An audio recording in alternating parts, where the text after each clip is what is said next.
En fait, nous, on a créé maintenant, il y a 15 ans, un centre d'appel. Alors, je pense que tout le monde connaît les call centers. Tous les assurés, franchement, connaissent les centres d'appel. Tous les assurés connaissent les centres d'appel.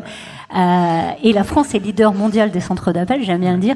Et nous, on s'est créé, on a pris le contre-pied du marché de la délocalisation en Afrique du Nord, Madagascar, et on s'est créé en France, à Paris, avec l'idée de prouver qu'on pouvait être compétitif en étant en France, à Paris, et en repensant un peu le métier du centre d'appel.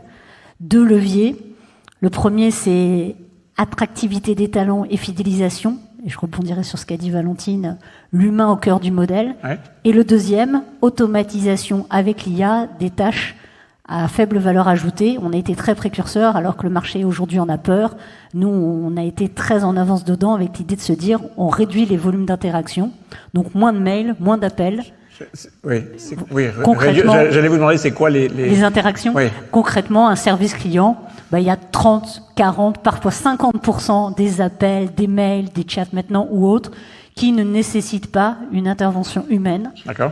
Et donc là, on va mettre de l'IA qualitative. Et par contre, alors on va parler d'un exemple typiquement d'assurance, vous avez un dégât des eaux chez vous, quelle que soit la réponse, vous voulez avoir un humain à toute heure du jour et de la nuit.